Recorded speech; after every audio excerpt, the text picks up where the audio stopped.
How y'all doing once again, man? It's your boy L Dog back in the building, man. Larry Actions, man. Y'all already know what time it is, man. And y'all already know what we're here to talk about, man. So let's talk about Monday Night Raw. The Monday Night Raw after SummerSlam. Now, a lot of tension, a lot of few things went on that's worth talking about. So that's what we about to get into. We about to talk about it. I ain't gonna hold y'all long. I'm gonna wrap this up. I might be a little all over the place, but I'm gonna get to the key points. Okay, so starting off the show, started off with Cody Rhodes, and Cody Rhodes is basically he's talking about his win over Brock Lesnar, which man, shout out to American Nightmare. I'm so happy that he pulled it off and they didn't fuck him over. Um, Cody did that. He deserved it. But Cody mentioned what happened after the match was over, and I pretty I pretty much knew he was gonna mention that because even Triple H said it. What Brock did, it was shocking to everybody.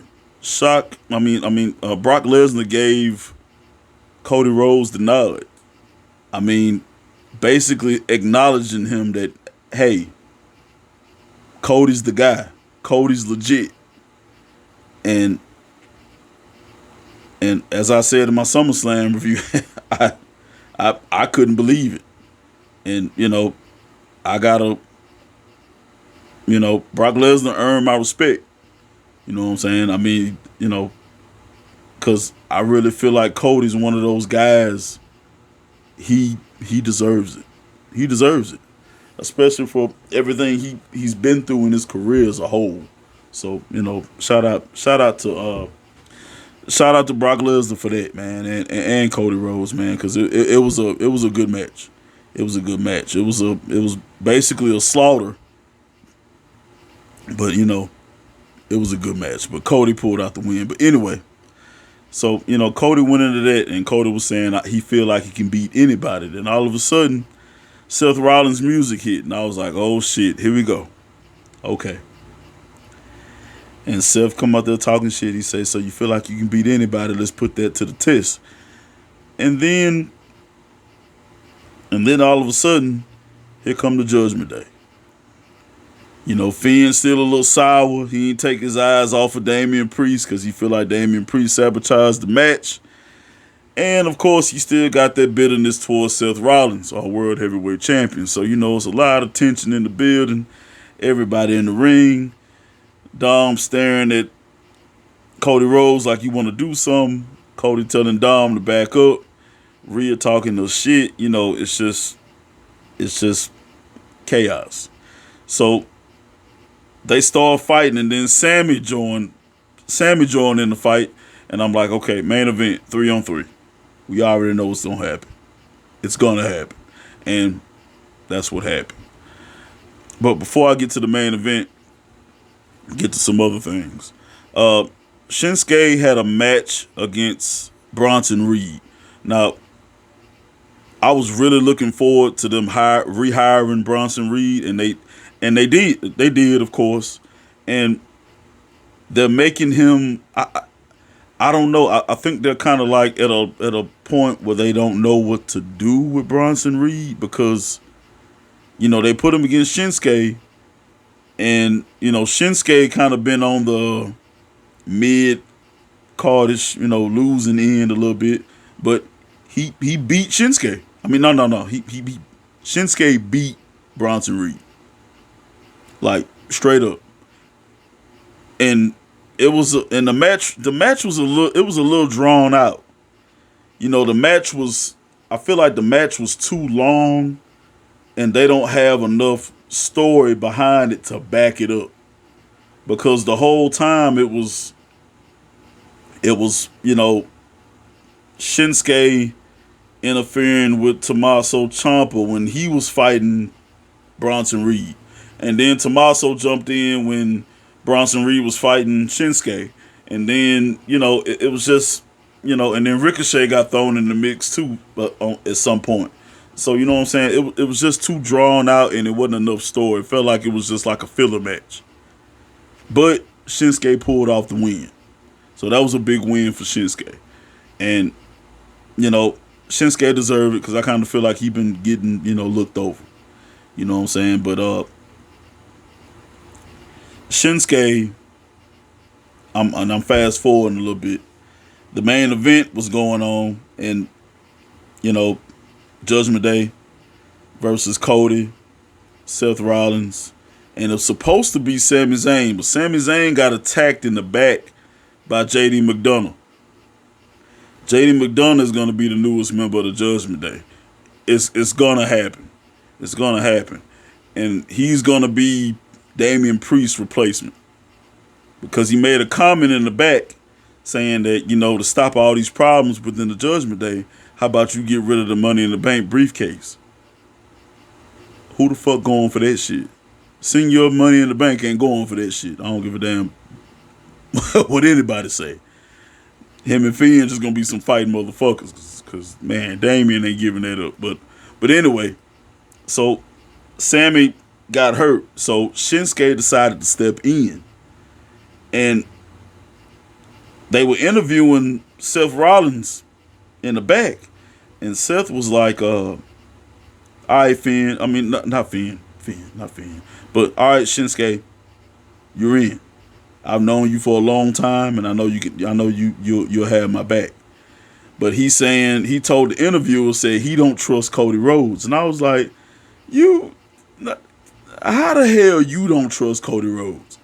That shit should be the other way around. You tried to make Cody Rhodes' life a living hell.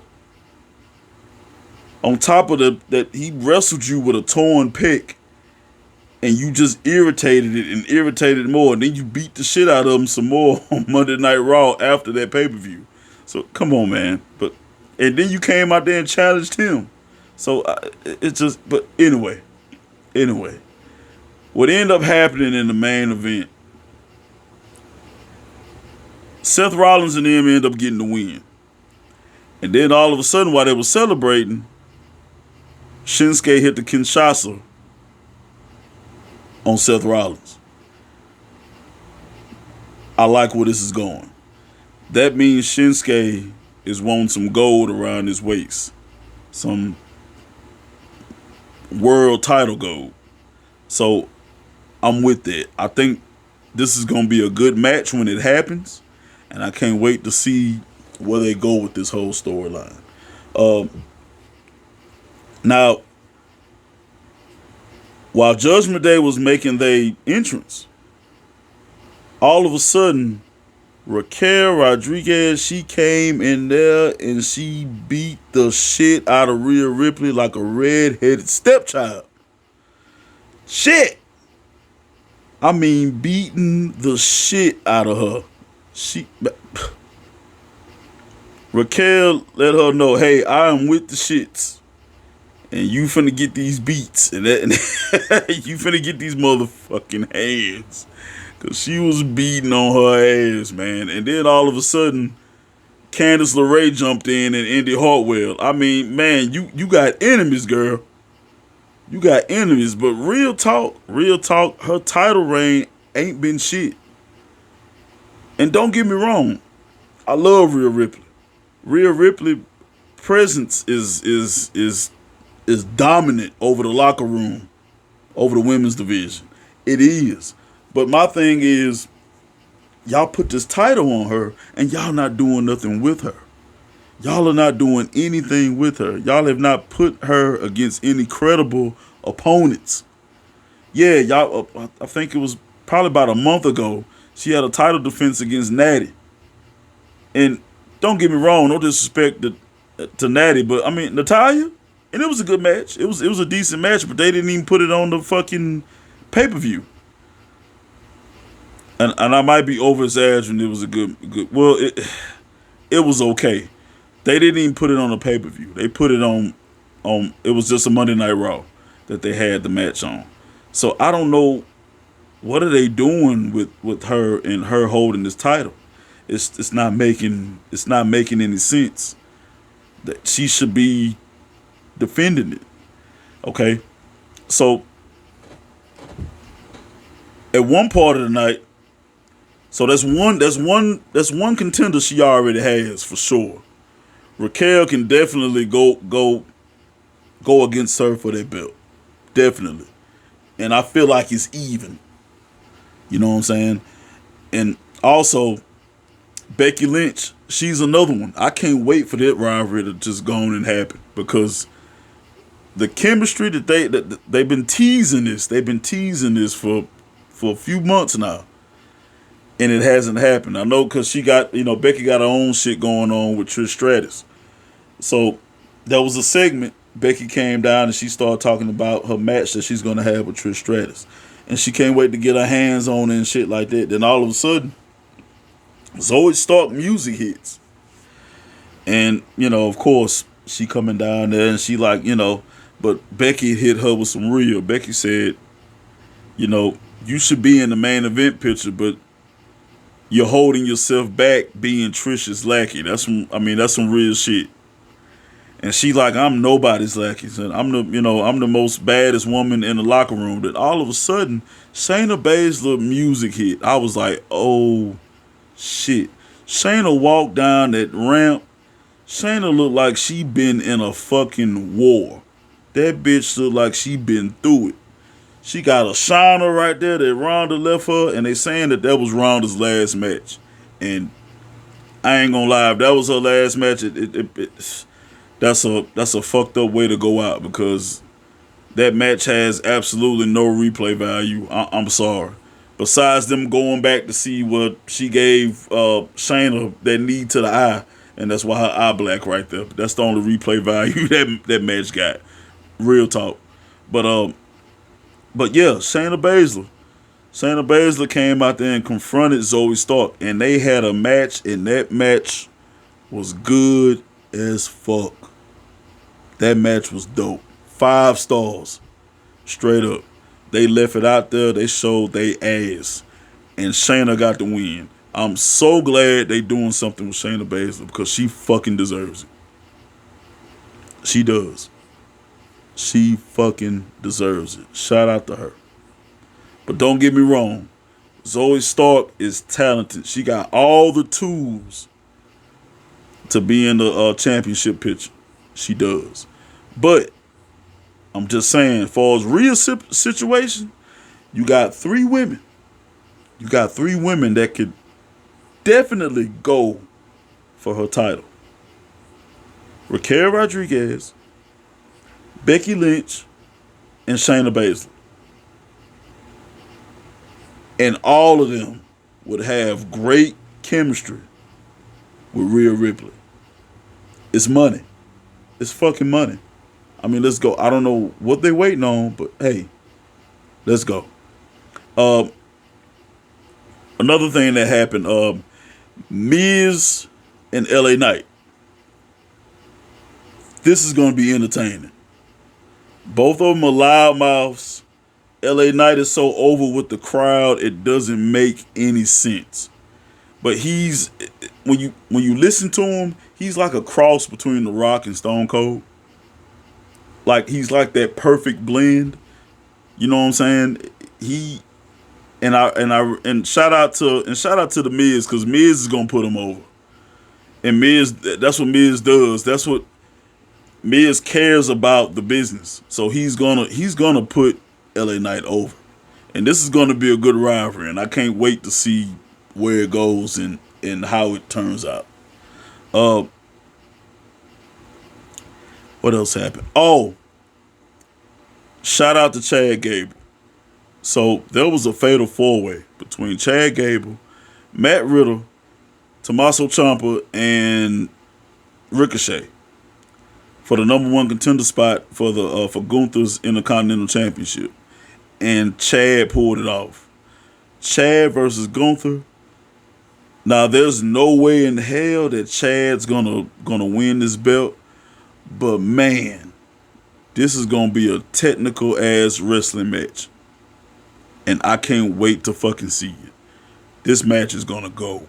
It's gonna go. Mark my words. Whatever pay-per-view they have, the next pay-per-view that they have, this is bar none gonna be up for match of the night. Cause people sleep on Chad Gable. Chad Gable can be a mid card singles competitor with no problem and no issues. Straight up, I'm just saying he can. If he keep pushing and they find the right persona, of if he pushes his character to that next level, he might even get up there to championship status like with Angle, because he got the singlet and all this shit, and the boy can wrestle. It's just pure talent. He can wrestle. Um, but other than that, that was pretty much it. Those were my highlights from Raw, and but Raw was a solid show. All in all, Raw was a solid show. I can't wait to see where this goes with Shinsuke and Seth Rollins and Raquel and Rhea. I can't wait to see if that happens. And Chad and Gunther for sure. And oh yeah, LA Knight and The Miz. We in for a hell of a ride, y'all. Real talk. But y'all let me know what y'all think down in the comments, man. And make sure y'all like and subscribe. God bless the Fed. Whoa.